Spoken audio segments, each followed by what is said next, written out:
boa noite. Iniciamos mais uma edição do Dimensão Total na TV. Nosso programa tem a produção e a direção do jornalista Ronald Machado. Lembra o WhatsApp do programa, encaminhe sua mensagem. Hoje os temas vão ser extremamente polêmicos. Anote aí, o Ayrton vai colocar. Q85 Fortaleza 99925 1122. Acesse o nosso portal na internet para assistir os programas anteriores. portalarrudabastos.com.br. E se você não tem em casa a TV a cabo do nosso canal, só conectar na sua TV que tem acesso à internet. Bom, hoje aqui estamos com o professor Djalma Pinto. O professor Djalma Pinto é escritor, advogado, com o Dr. Manuel Fonseca, médico sanitarista e secretário da Saúde de Fortaleza, poeta. Dr. Mauro Cavalcante, professor universitário, médico psiquiatra, antropólogo e também, como todos os outros, debatedores políticos. Dr. Mauro Cavalcante, o que é que aconteceu? A Câmara já aprovou a nova lei do uso e ocupação do solo e o prefeito já sancionou? O que é que essa lei vai trazer aqui para a nossa Fortaleza? Bom, foi um projeto, digamos assim, vapt-vupt, né? Por quê? Porque ele mexe com o que seria o padrão da cidade, o que pode, o que não pode, o que deve, o que não deve. Nós não vamos nos alongar sobre toda a lei, porque é muito longa, mas ela veio como um pacote para a Câmara Municipal, tem 46 vereadores, e eles, de forma mágica, aprovaram tudo e ainda acrescentaram 93 emendas. A mim, eu não entendo de leis, mas eu, olhando o jornal, aqui o jornal O Povo, do dia 11 de agosto, agora desse mês, diz assim: Câmara aprova nova lei de uso e ocupação do solo. Eu vou ler, porque é pequena a matéria, e aí me chamam a atenção, onde nós poderíamos, talvez, lançar um olhar sobre 3 aspectos. O primeiro deles é o seguinte: a cidade está dividida em zonas, e a chamada zona mais cara, que tem um metro quadrado mais caro, que é a zona Aldeota, Meireles e os vizinhos, não é? Podem e estão liberados quanto à verticalidade dos prédios. Até então, a lei de uso e ocupação do solo limitava alguns andares. Hoje está libera geral. A quem interessa isso? Ora, quando você verticaliza, você imagina que as pessoas que moram trepadas têm que sair para a rua. E elas saem normalmente de carro, porque não existe transporte coletivo à altura. Então, vocês podem multiplicar o que existe hoje por 10 ou por 15, que é o que vai subir.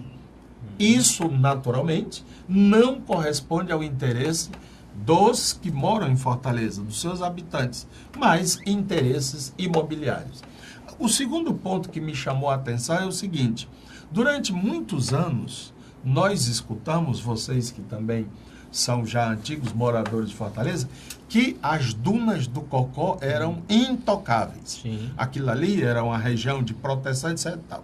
Está agora, a partir dessa lei, libera geral. Libera geral. Pode. A quem interessa isso? 3.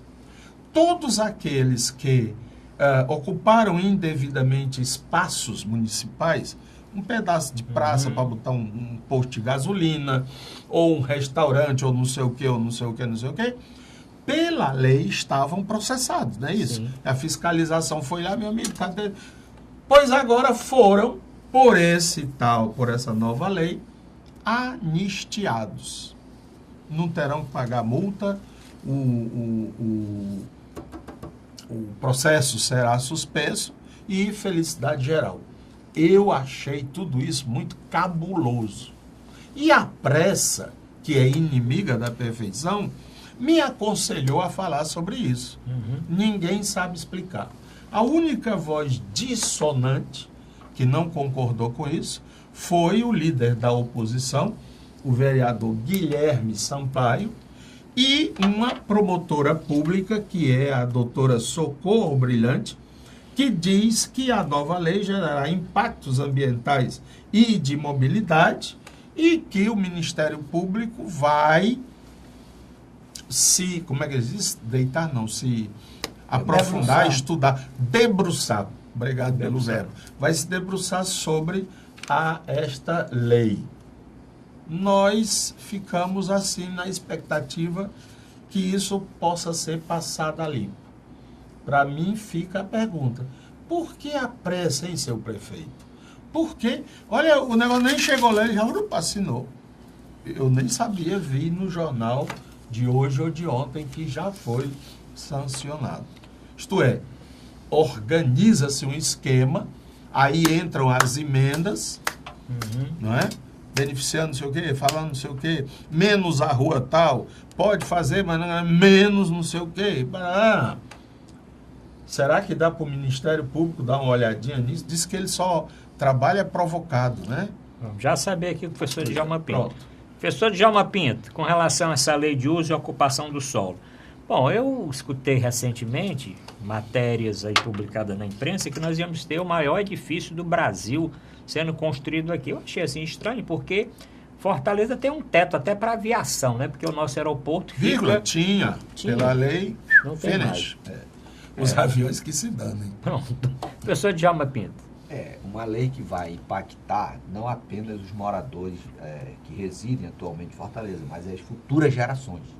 Você tem, por exemplo, aqui no bairro Guararapes, umas ruas estreitíssimas, ruas novas, e os prédios sendo edificados um do lado do outro. Então, faz uma igreja do lado, não pode passar. Quando você vai passar, tem que parar o carro de lá, porque já existe uma impossibilidade do trânsito fluir. Isso no século XXI, nós não temos um planejamento de longo prazo. Essa é uma situação muito triste.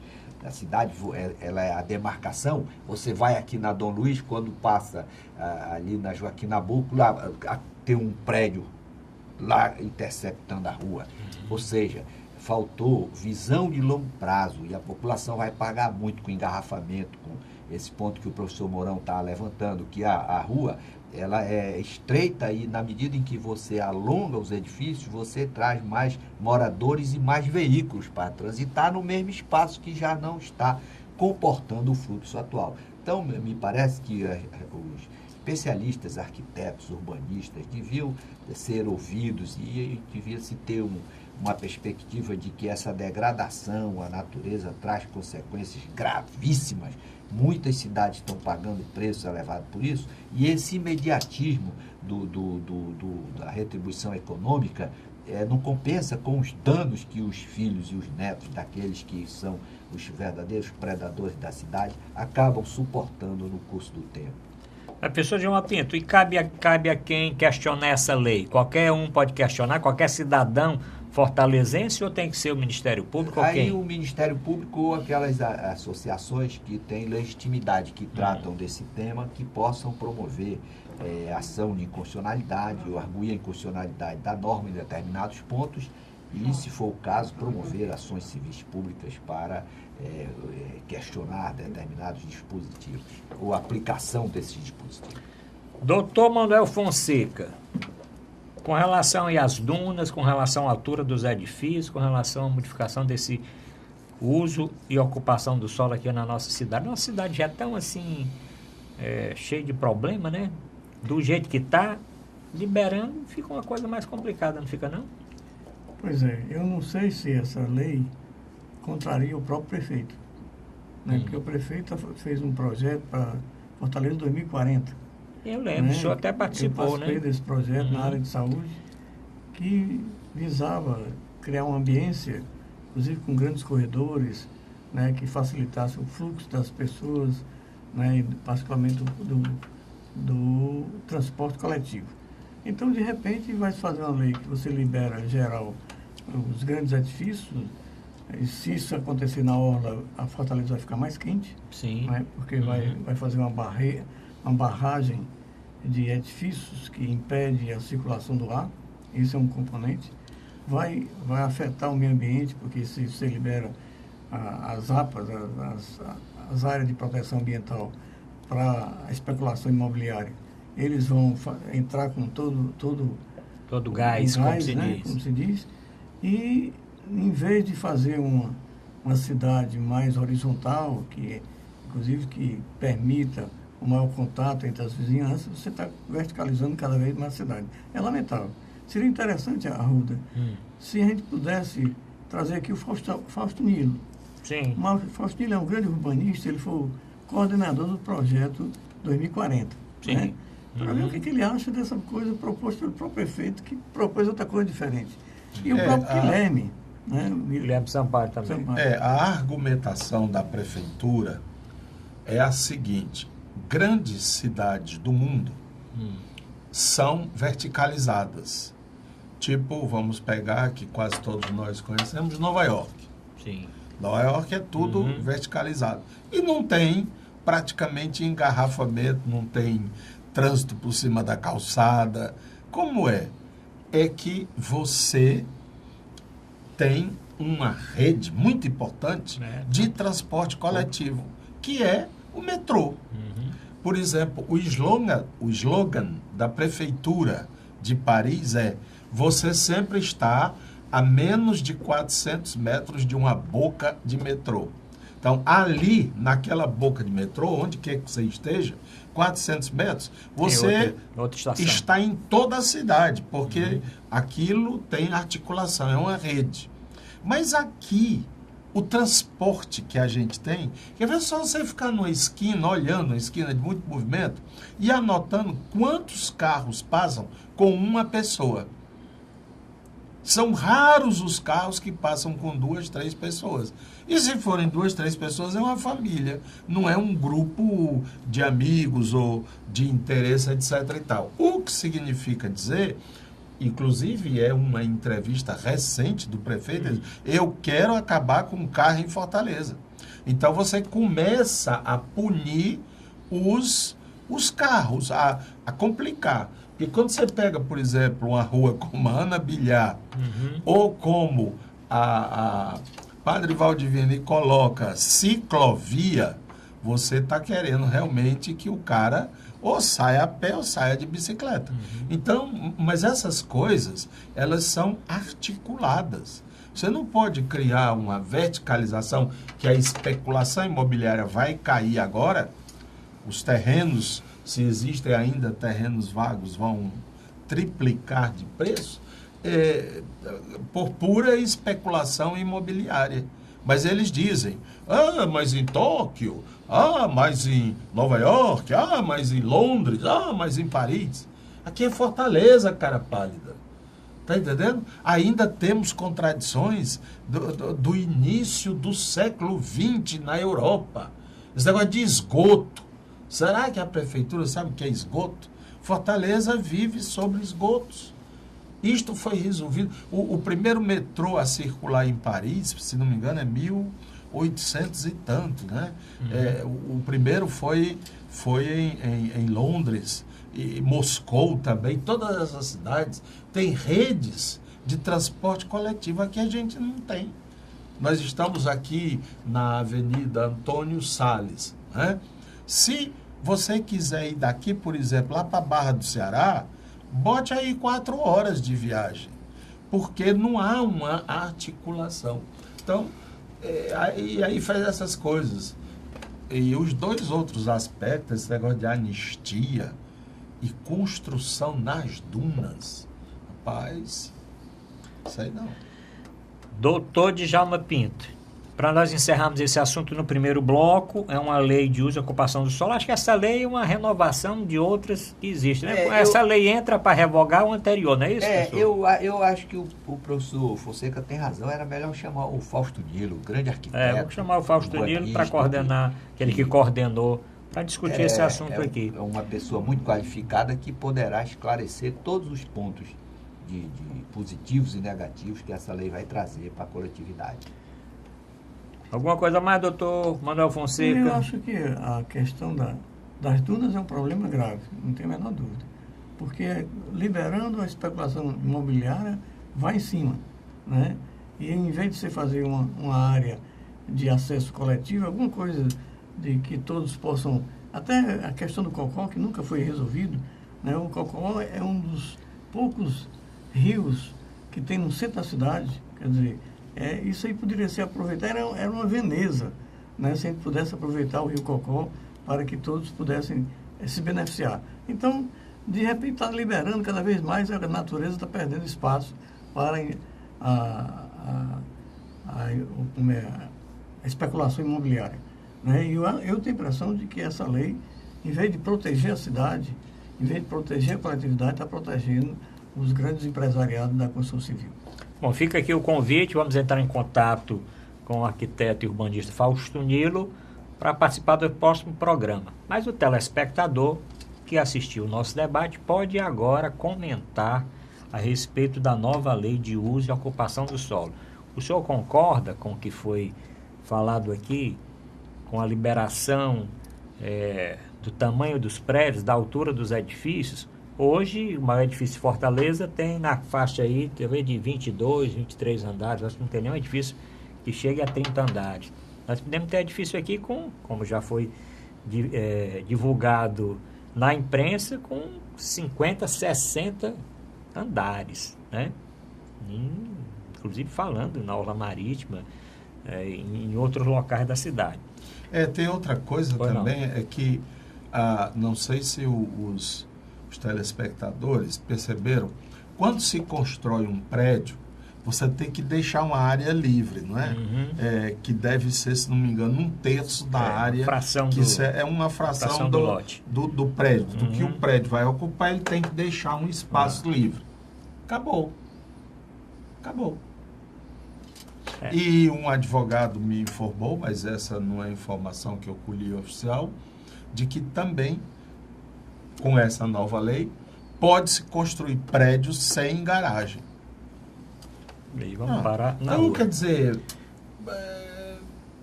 olho, né? Eu acho olho que vivo. Os vereadores, eles têm uma responsabilidade porque foi aprovado. Como é que é isso mesmo?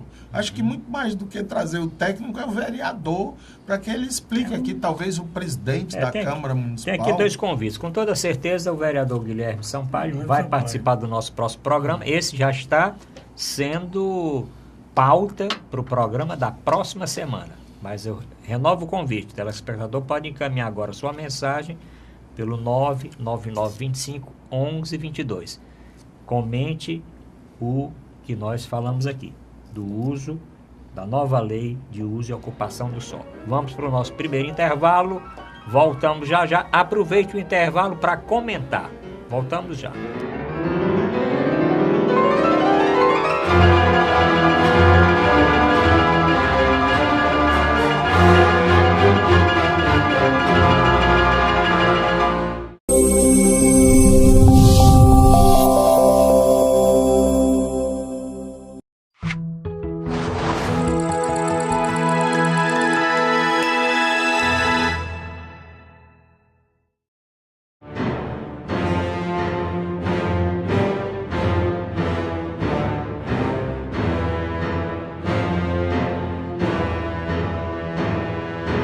Voltamos a apresentar a Dimensão Total na TV. Lembro que o nosso programa tem a produção do querido jornalista Ronald Machado. Bom, vamos mudar agora de país e vamos para os Estados Unidos. E vamos falar da marcha em Charlottesville, nos Estados Unidos. Uma marcha de puro ódio racista de extrema direita e que causou espanto no mundo, inclusive com mortes e feridos. Professor Manuel Fonseca, o motivo para essa marcha foi uma marcha porque tiraram uma estátua do Robert Lee, que era um general confederado que apoiava a escravatura. E aí um grupo fez uma manifestação, o outro fez outro, e aí esse grupo de extrema-direita, não satisfeito com a manifestação a favor das minorias, um elemento resolveu atropelar. Agora a moda é atropelar. Você tem um carro, atropela em Londres, atropela em Paris, atropela não sei aonde, e agora atropelando nos Estados Unidos também. Pois é. Isso tem a ver com o Trump? Deve ter, né? Porque o Trump, ele vai liberar toda movimentação que contrarie os interesses do grande capital, contrarie os interesses dos grupos mais atrasados politicamente, homofóbicos, que tenha preconceito contra estrangeiro, contra negros e tudo mais. Né? Claro que exatamente o que motivou foi uma manifestação contra um general que era escravagista. Né? Contra o general não, contra a estátua do general, que era escravagista. Né? E causou esse transtorno todo. Está parecido com a manifestação que houve recentemente aqui, parece que na USP, né? Que uns policiais apoiando o Bolsonaro, né? Querem que tire a palavra humanos, agora é direitos civis, né? Não é direitos humanos. Né? Então, inclusive invadiram a universidade armado, com armas e tudo mais. Então, existe uma intolerância no mundo, né, que só os grandes pacifistas podem fazer frente a ele, como o Papa Francisco, que é um grande pacifista, e alguns presidentes de outros países menos agressores, mesmo na Escandinávia, então as coisas mais cordatas, as coisas mais civilizadas, mais humanizadas.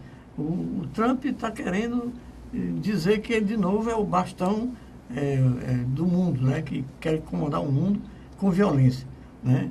Com violência ou apoiando golpes de todas as formas, golpes teoricamente legais, ou golpes, inclusive, armados, propondo, inclusive, invadir a Venezuela. Então, é um presidente agressivo que permite que aflorem essas expressões racistas, fascistas que estão acontecendo nos Estados Unidos.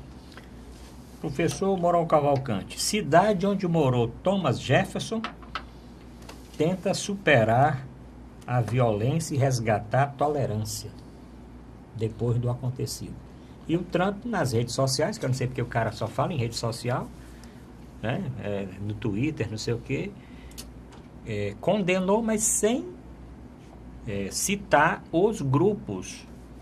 Ele disse que condenava a violência, mas não entrou no meio da discussão. Há um crescimento da intolerância no mundo, né? De repente, aquilo que poderia ser negociado, que poderia chegar a um consenso, parte-se logo para a conflagração. E, às vezes, recomeçando assuntos que pareciam já superados. Esses conflitos raciais nos Estados Unidos já levaram a uma conflagração nacional, uma guerra entre norte e sul. Será que querem acordar isso? Qual é o significado disto hoje, desse extremismo hoje? Então, é importante que as forças que lutam pela paz não permitam que isto aconteça. E estes discursos puramente populistas ou demagógicos, como é o do presidente Trump, né, de vociferar contra a Coreia do Norte, ameaçar, se vier, né, parece aquelas coisas de menino buchudo, se você vier eu lhe lasco, não sei o quê, mais ou menos isso que ele está dizendo lá pro gordinho da Coreia, não é? E ninguém vê aparecer a turma do deixa disso. Inclusive ele recentemente já também ameaçou a Venezuela, né? Exatamente. Só vamos acabar com esse negócio aí, senão eu mando resolver minhas tropas. Então, é importante que aquelas pessoas que lutam pela paz mantenham a serenidade e comecem a agir em sentido contrário. Houve já um pronunciamento do ex-presidente Obama, não é? Sim. Dizendo que não tem cabimento esse tipo de coisa depois que tanto se avançou nos Estados Unidos, não é? Porque essas situações, se elas encontram na imprensa ou nos políticos ou em administrações o apoio, elas crescem, elas fermentam. E aí cabe a quem tem o poder público, que é de todos e não apenas de um segmento, levar a pacificação. Ficar o Trump mandando mensagens codificadas, que nem os mais próximos entendem o que é que ele quer dizer, não resolve. Nós queremos a pacificação, nós queremos mesas de negociação, nós queremos construir a paz. Esse é que é o discurso que as pessoas de bom senso e de boa vontade devem assumir. Professor Djalma Pinto, os defensores deste movimento pró-supremacia branca, esse é o movimento. Ele está dizendo que aí eles estão lutando pela herança e pela cultura, a cultura do seu povo. Interessante que brasileiros defenderam esse movimento, não sabendo que lá também, neste movimento, estavam lutando contra os hispânicos. O Hitler, quando chegou ao poder em 1933, ele dizia que a raça que devia prevalecer era a raça ariana. Uhum. E ele convenceu muita gente na Alemanha, a maioria dos alemães, de repente se viu invadindo casas, tomando bem dos judeus, os bens dos judeus, e depois escravizando e matando os judeus. Então, o Freud concluiu muito bem que o homem é autodestrutivo, é agressivo e cabe à civilização domesticá-lo. E, surpreendentemente, no século XXI, aí nós voltamos a reviver esse conflito, isso é uma babaquice de supremacia de raça. Nós somos absolutamente iguais, nascemos e vamos morrer, não tem um que escape, e que também raça branca, raça negra, a pessoa fica com Alzheimer, envelhece, não tem coisa que mais fragiliza o homem e mostre a sua insignificância do que a velhice, com todas as suas consequências e sequelas. Então, é uma questão de obscuridade. O próprio Aristóteles, ele dizia que o escravo era res, o escravo, ele admitia a escravidão. E uma das grandes evoluções da humanidade foi essa superação, que antigamente o escravo era morto. Depois o homem passou a ser escravizado, depois ele virou servo, e depois ele virou, enfim, súdito e depois cidadão. Então nós chegamos nessa evolução de preservação da igualdade, da dignidade da pessoa humana depois da Segunda Guerra Mundial, que mutilou, que matou tanta gente por conta dessa besteira, dessa pouca visão desse cara maluco que tinha essa ideia de supremacia racial. Então, nesse ponto, essa minoria desqualificada dos Estados Unidos precisa receber uma reprimenda da sociedade americana, que está construindo, buscando a preservação da igualdade, da prosperidade e da própria dignidade da pessoa humana, que isso é uma busca de todos os países civilizados, para que a humanidade possa desfrutar realmente no curto tempo de vida de cada cidadão do que pode ser usufruído na terra de melhor. E isso não será alcançado com essa burrice, essa obscuridade, imaginar que uma determinada raça é superior à outra. Isso já foi sepultado no lado obscuro da história. Doutor Manuel Fonseca, e o movimento, o senhor já falou, o movimento pró-supremacia branca, logo nesta cidade que era considerada a capital da liberdade. Na Virgínia, inclusive. Charlottesville, de capital da liberdade, à sombra do extremismo. Essa visão da supremacia branca é ignorância cultural e biológica, né? Se a gente for na história, né, todos nós temos genes negros, né, em qualquer parte do mundo. Inclusive, tem umas teorias que o mundo nasceu na África, né? Uhum. É claro que depois, né, houve migrações, né, e a exposição maior ou menor ao sol, né, de repente os caracteres epigenéticos, não aqueles profundos, vão se formando, né? Então, na parte onde tem gelo, a tendência é a pessoa ficar mais brancosa, né? Na parte que tem mais sol, a tendência é produzir mais melanina e ficar mais negra, né? Então, isso é uma ignorância cultural, uma ignorância histórica, que só serve não só ao preconceito de raça, ao preconceito de homofobia contra os estrangeiros, mas também reflete uma visão de dominação, né? Alguém quer dominar alguém, quer subjugar alguém, que não quer se igualar, se achar melhor do que os outros. Então, isso nós temos que lutar sempre, como diz um Mourão aí, lutar por uma visão diferenciada, né? Nós todos somos iguais, todos os seres humanos são iguais, né? Então, nós temos que fortalecer a paz, fortalecer a tolerância, fortalecer o respeito com as diferenças e não fazer com alguns babacas, inclusive aqui no Brasil, apoiar uma besteirada dessa, né? Ou então fazer com esses idiotas que invadiram a universidade, né, em São Paulo, para votar, né, para tirar da Constituição, tirar das leis a questão dos direitos humanos, né, e transformar em direitos civis apenas. Né? Então, a ignorância é uma diminuição da inteligência coletiva, pensada de uma forma tão atrasada e tão preconceituosa. Mais alguma coisa, doutor Mourão, para nós terminarmos esse assunto?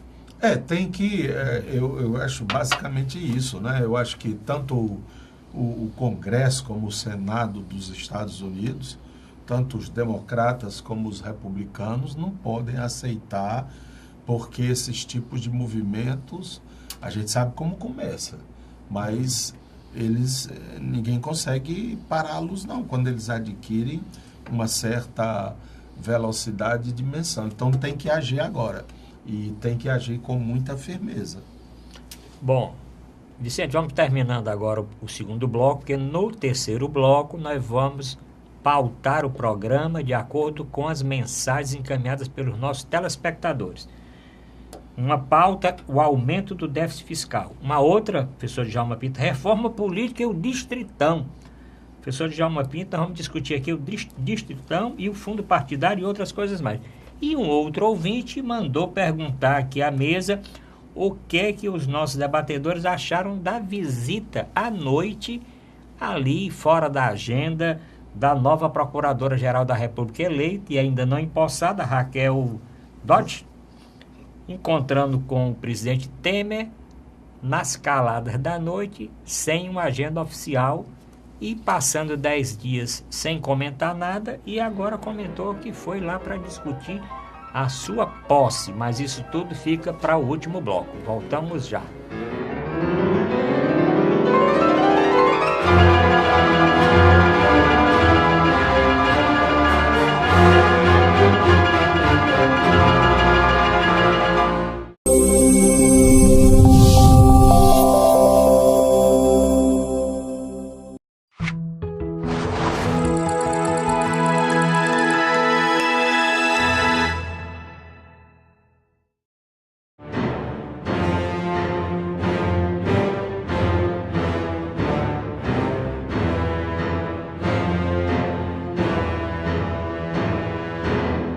Vamos apresentar Dimensão Total na TV. Lembro que o nosso programa tem a produção e direção do jornalista Ronald Machado. Como eu falei no fim do segundo bloco, agora vamos discutir as pautas encaminhadas pelos nossos telespectadores. Professor Djalma Pinto, um ouvinte disse que nós colocamos em pauta a reforma política que foi aprovada numa comissão da Câmara Federal. Distritão, fundo partidário e outras, segundo ele, vou dizer como está escrito, marmotas aprovadas. O que é que o senhor achou dessa, o que é que o senhor está achando dessa proposta aqui? Primeiro, esse distritão é extermínio do sistema proporcional, que garantia o acesso das minorias no parlamento. Então você vai transformar a eleição de deputado numa eleição majoritária.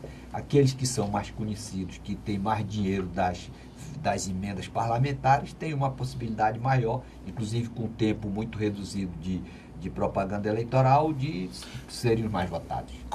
Me diga, como é que fica com essa história aí? Aqui é o Ceará. Pronto. É o Ceará, os candidatos que tiverem mais votos vão dividir o Estado em distritos. Não, esse aí é o misto. Esse é o distritão.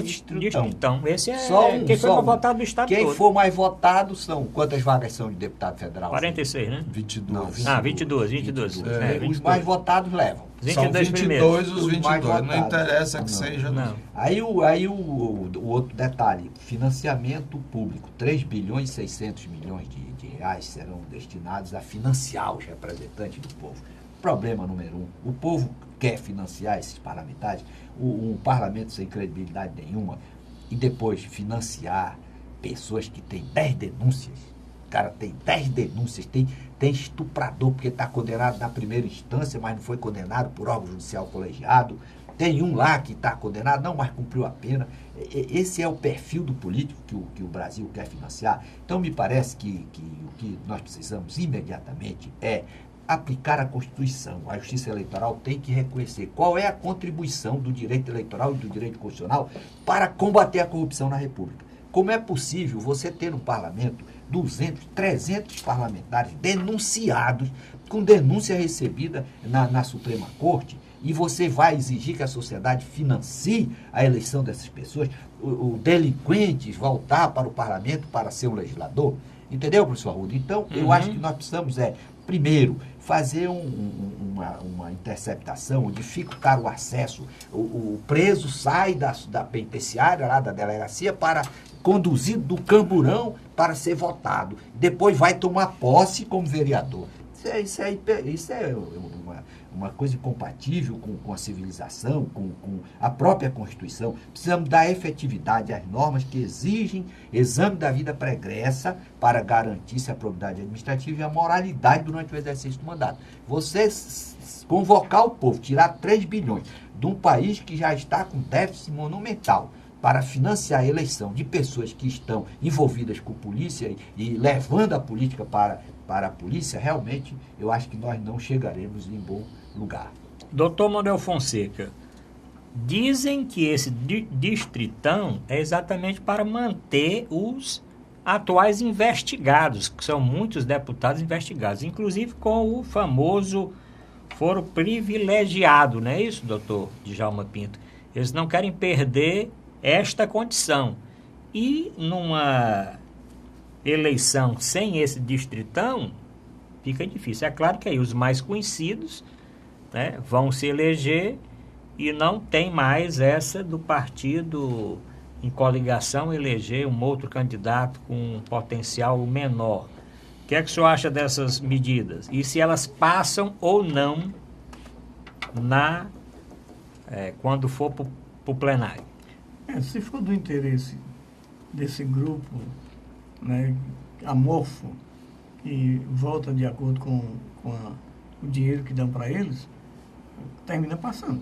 Né? Então vai passar, porque porque eles têm a maioria deles. Né? Então, isso vai significar particularmente a destruição dos partidos.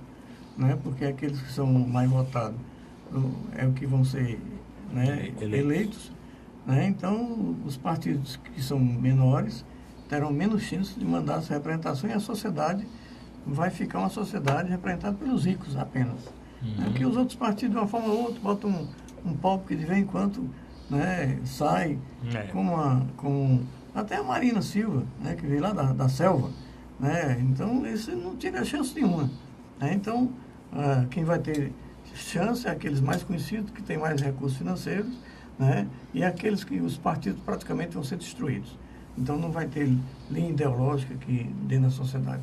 Segundo, a questão do financiamento, eu até que não sou muito contra esse financiamento público. O problema é como vai ser a distribuição desse financiamento. Né? A regra o que é quem tem mais deputado atualmente, aí começa a complicar. Né? Se fosse uma distribuição, não sei como, mas que todos os partidos tivessem acesso, né, para eles poderem concorrer em nível de igualdade, aí tudo bem, valeria a pena. Outra coisa que deve estar embutido por trás é talvez o parlamentarismo. Né? Eles estão apavorados com a possibilidade de Lula ser candidato e em todas as pesquisas ele leva uma vantagem significativa. Então, vamos fazer um ensaio para depois meter o parlamentarismo nessa história para exatamente manietar o próximo presidente da República, que tudo indica, pode ser que não, né, que seria um retorno ou do Lula ou de quem ele apoia pela liderança que ele tem na sociedade. Então, essa reforma política não poderia funcionar para 2018. Né? Teria que ter uma maturação maior, a população discutir mais, fazer fóruns a nível dos estados, não resolver tudo lá na Câmara, com esse Congresso atual, que decididamente tem deputados que votam por interesse próprio e para levar vantagem, não por interesse coletivo. Bom, a pressa, doutor Ana Fonseca, é porque eles querem fazer essa mudança agora até o final de setembro, não é isso, professor Djalma? Porque tem que ser um ano antes. Agora, podia manter as regras anteriores, mas nunca, todo ano muda. Todo ano muda alguma coisa ao sabor das conveniências. Do grupo dominante. Do grupo dominante. Todo ano muda, né? Devia ter uma coisa que mudou um ano, não pode mudar na outra. Que fica mudando constantemente. Essa lei 9504, ela é de 1997. E ela veio exatamente com esse objetivo, de criar normas rígidas para disciplinar a alternância do poder no Brasil. Mas a nossa cultura de estar improvisando todo o tempo não deixa essa lei ficar realmente em paz. Todo ano de eleição, um ano antes da eleição, ela tem sido alterada. Doutor Mourão Cavalcante, tem uma outra proposta, que acho que essa não passa de jeito nenhum, é que esse fundo partidário saia das emendas dos parlamentares. Claro, se o parlamentar vive desse recurso, como é que ele vai deixar de receber, que é a moeda de troca, inclusive, que o presidente usa, vai deixar para usar isso numa campanha política? Mas o que é que o senhor acha do distritão?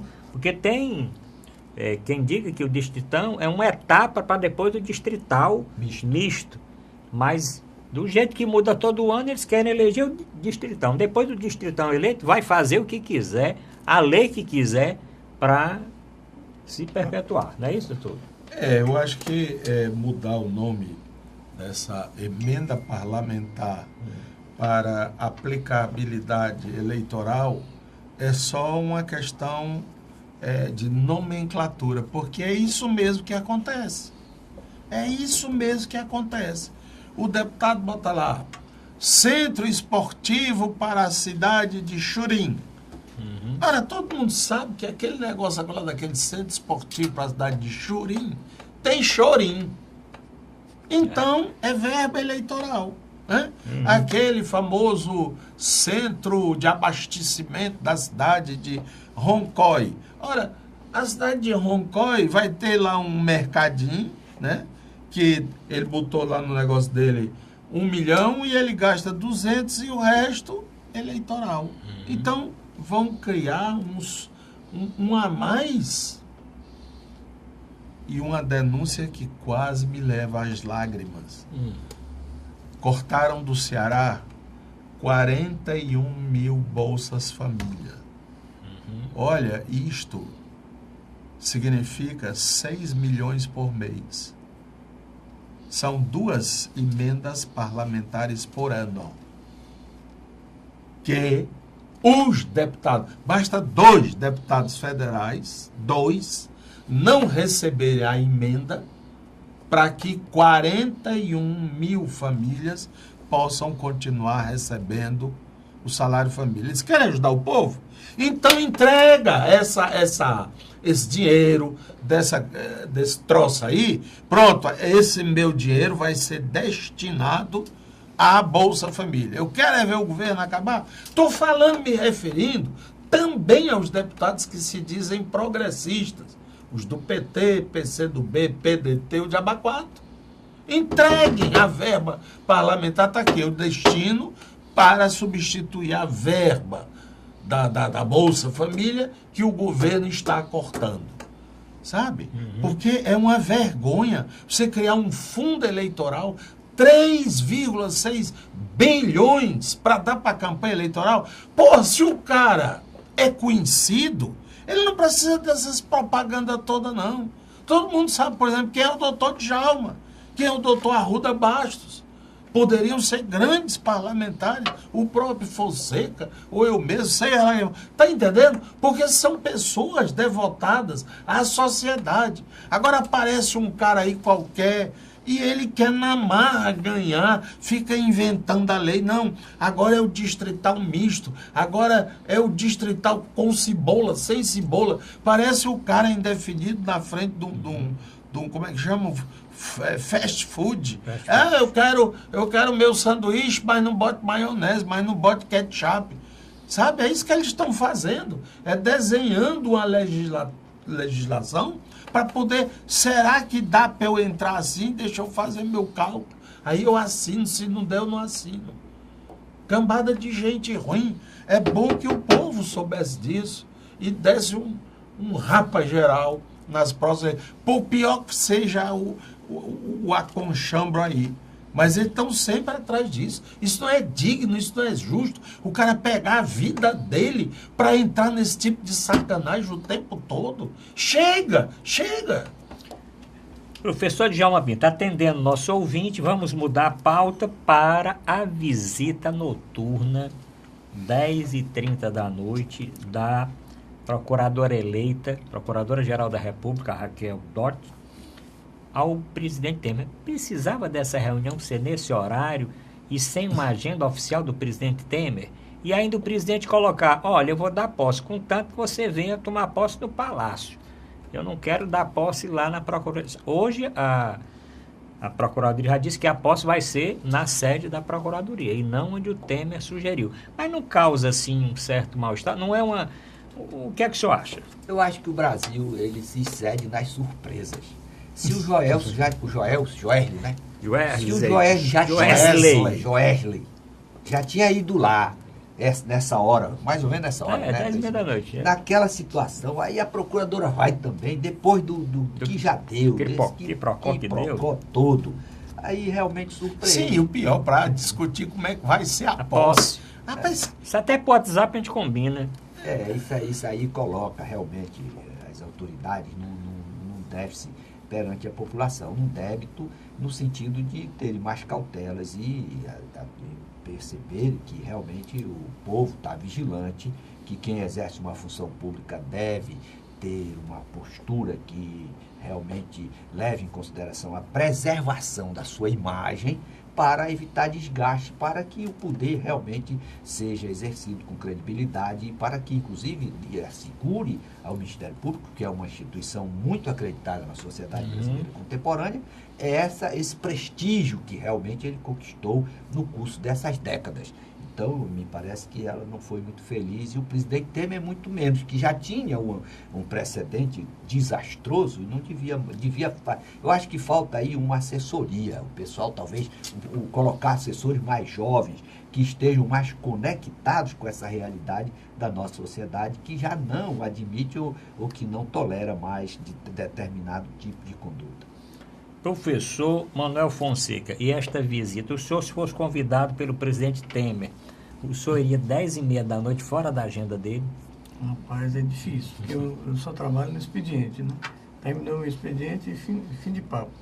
Outras coisas seriam atividades culturais ou atividades familiares. Mas isso aí, Arruda, eu acho que houve uma prevaricação, tanto da procuradora como do presidente, né?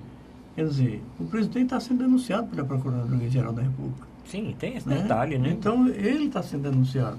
Ele escapou de uma, mas tem outra denúncia que vai ser oferecida pelo procurador. Quer dizer, como é que a nova procuradora vai se encontrar com um cara que vai ser denunciado? Quer dizer, que privilégio tem pelo fato de ele ser presidente? Né? Então, pior ainda, que ele devia manter a postura, né, do cargo, né?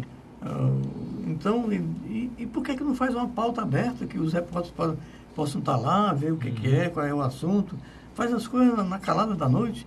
Quer dizer, isso ele já fez uma vez, ele não tem problema de assessoria não, viu?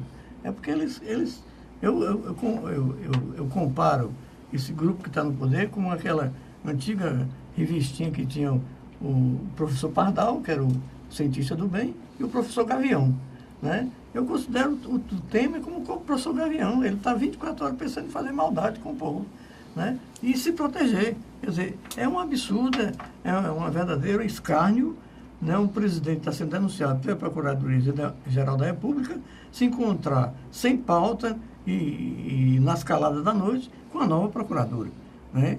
Eu considero que isso é uma prevaricação, uma falta de vergonha na cara, né? Lamentavelmente, do presidente eu a esperava, né?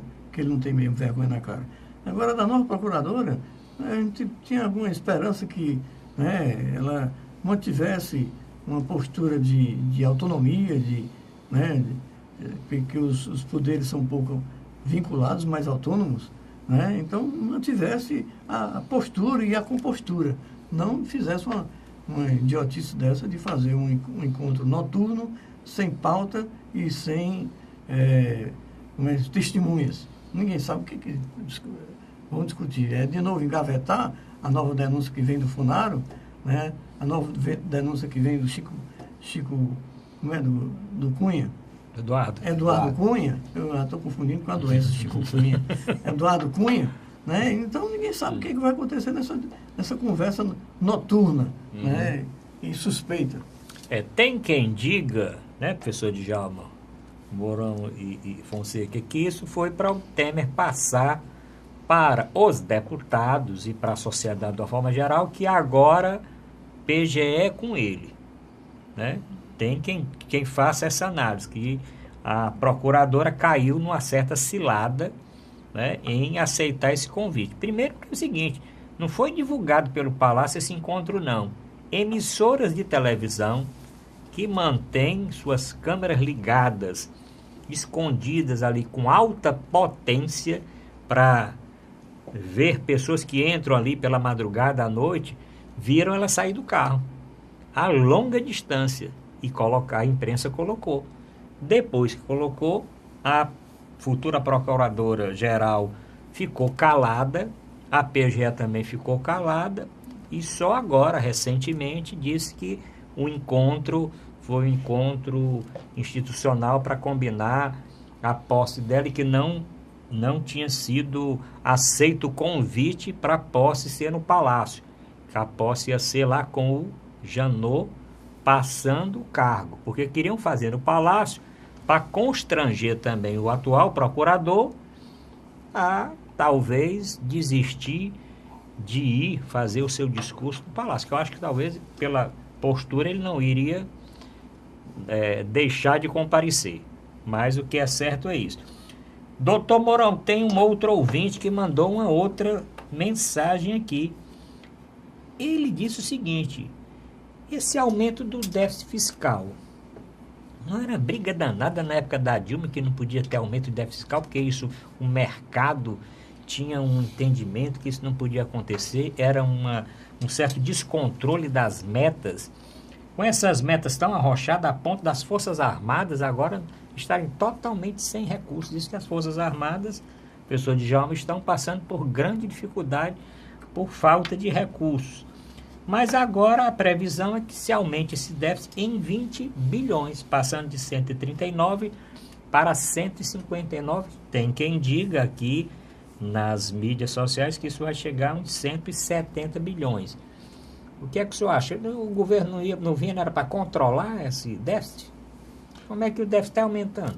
Olha, são tantas as informações, quase todas mentirosas ou contraditórias, que a gente fica sem condições de poder chegar a alguma conclusão. Tipo essa que estávamos discutindo aqui, do encontro secreto do presidente da República com a futura procuradora-geral da República. Sim. Isto é, ela é a defensora dos interesses da res pública, da coisa pública. Aí ela aceita encontrar-se com o presidente, porque aí é interessante a gente saber quem chamou quem. Ora, se eu vou na sua casa, é porque você me chamou. Concorda? Sim. Então, foi o presidente Temer que a chamou. Por que nessa hora? Aí eu fiquei me lembrando aqui do famoso Antônio Carlos Magalhães. Sim. Lembram-se dessa figura? Toninho Malvadeza. Apoplética da política brasileira. Era baiano e tornou-se figura brasileira.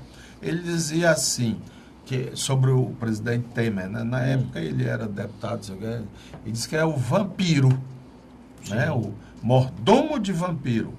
Ora, vampiro ele age a partir da meia-noite, no escuro, no silêncio. Será que ele não quis foi tirar sangue dessa procuradora? Era bom que a gente olhasse o pescoço dela, tá entendendo? Aqui pela jugular, para ver se ela não foi contaminada, hein? Levou uma ferroada, uma beliscada, uma tungada, né, do presidente Temer. É vergonhoso. Da mesma forma que essa história aí que você está falando. Da meta fiscal. Aí aparece o Meirelles com aquela cara de alma, né? O nosso déficit tem que ser cortado. Aí vão cortar os miseráveis do Bolsa Família. Os estudantes que queriam fazer universidade. Não por acaso eu encontrei agora, semana passada, 2 rapazes que deixaram, viu, doutor Djalma, de estudar, fecharam a matrícula na faculdade, que não tem dinheiro para pagar. E eles eram do FIES.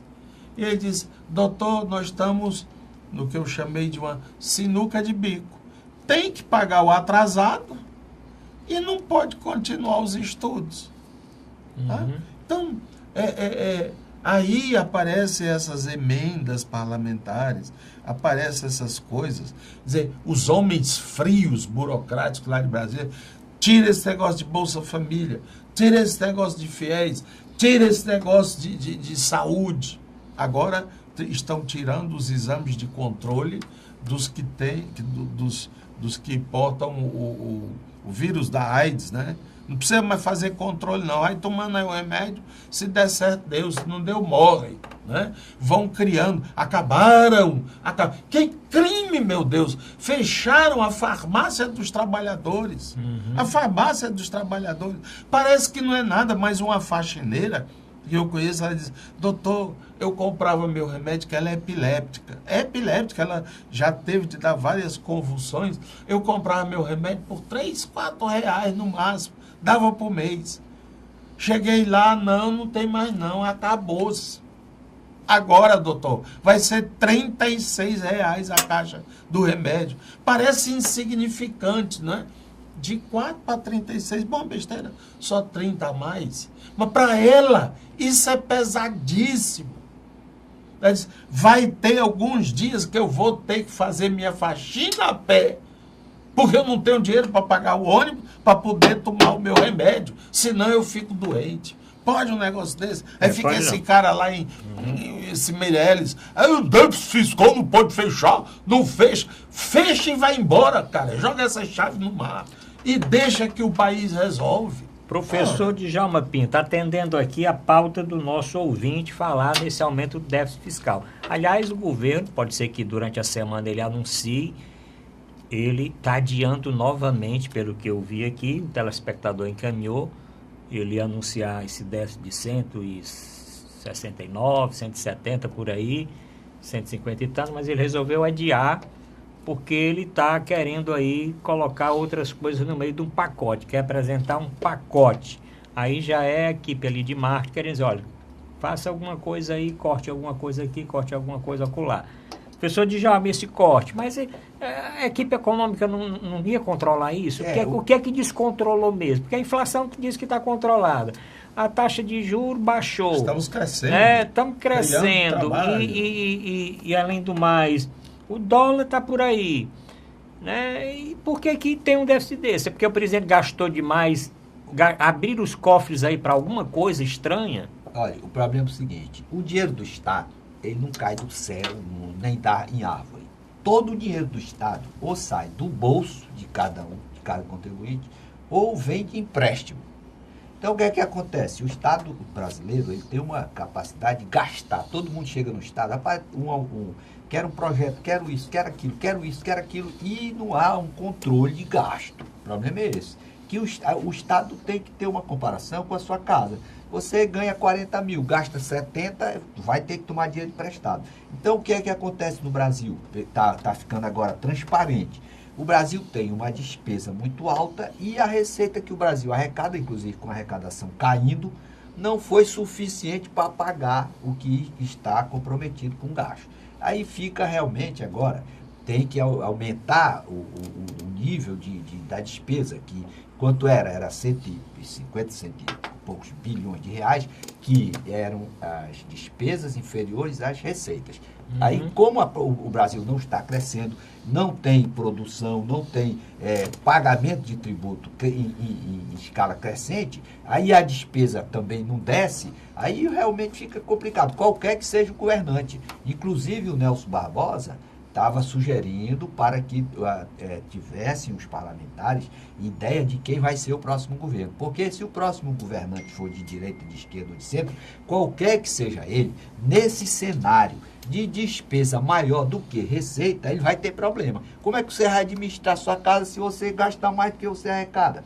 Então, é complicada a situação. Eu acho que nós estamos partindo agora para uma ideia de um gerenciamento com eficiência. Nós temos que colocar o país para desenvolver, para crescer. Eu acho que precisávamos de um seminário, trazendo os líderes da Alemanha, de esquerda, centro-esquerda, todo mundo sentado. Vamos ver agora como é que nós vamos resolver esse problema dessa crise financeira. Porque, realmente, todo mundo quer distribuir dinheiro, distribuir benesses, garantir as conquistas sociais. Para tanto, é preciso ter dinheiro. Sem dinheiro, você não pode sair de casa. Como é que você vai entrar em qualquer loja sem dinheiro? Assim também é o Estado. O Estado só pode garantir universidade, a igualdade para todos na escola, na creche, Bolsa Família, transporte, tudo, se tiver dinheiro. Se não tiver dinheiro, não existe política social em nenhum lugar do mundo sem dinheiro. Então o que me parece é que nós... Mas aí tem um detalhe. Essa é para ser a última coisa que se corta, porque ela é fundamental. E ela, lamentavelmente, no Brasil, é a primeira que é cortada. Correto. Essa é que é a denúncia que se faz. Você cortar, fechar a farmácia popular, a necessidade de um deputado federal nos custar 138, 140 mil por mês, isso dá para manter uma farmácia popular. Então nós temos que fazer escolha. Que sociedade nós queremos? Se o dinheiro é curto, eu tenho que escolher entre pagar o colégio do meu filho ou eu continuar sócio de um clube elegante. Então, professor Mourão, nós temos que, em primeiro lugar, abolir essa ideia do patrimonialismo, de usar o poder para se favorecer. Então, essa é uma premissa, por exemplo. Realmente, o senhor não viu, a semana passada nós discutimos aqui, os procuradores queriam aumentar o salário em 16% e eles já ganham, em média, mais de 20 mil por mês. Professor Mourão, vamos escutar aqui o doutor Manuel Fonseca. Infelizmente, o tempo está chegando ao fim. Olha aí como a pauta do telespectador rendeu. Doutor Manuel Fonseca, para nós encerrarmos o programa. Um grande problema do déficit fiscal é que está havendo desemprego em massa. Então, a atividade econômica está se reduzindo. Então, você está arrecadando menos. Né? O país do futuro está sendo o país do passado. Né? Então, nós temos que estimular, né, a indústria, estimular o pleno emprego, os direitos trabalhistas, para as pessoas terem dinheiro para comprar. Né? Se você fazer a reforma agrária e expandir significativamente, incorporar milhares de pessoas na atividade agrícola, atividade familiar, agora só faz cortar os benefícios, cortar direitos. A indústria não tem a mínima esperança de que tem um alento para investir. Quem está levando vantagem é o capital financeiro, os rentistas, né, os grandes exploradores que não produz trabalho, que não produz riqueza, que não produz emprego. Bom, e agora, só para concluir, para ter essa prosperidade que o professor Fonseca coloca com muita propriedade, é preciso, em primeiro lugar, confiança. Se você tem um presidente que não recebe a confiança, como é que você vai investir no país? Jogar bilhões do seu dinheiro para aplicar numa economia que você não sabe como é que vai ser gerenciada amanhã? Esse é o problema. Quero agradecer aos professores Djalma Pinto, Manuel Fonseca, Mourão Cavalcante, mas principalmente o telespectador. Encaminhe sua mensagem pelo WhatsApp do programa 99925-1122. Obrigado a todos pela audiência e até o próximo programa.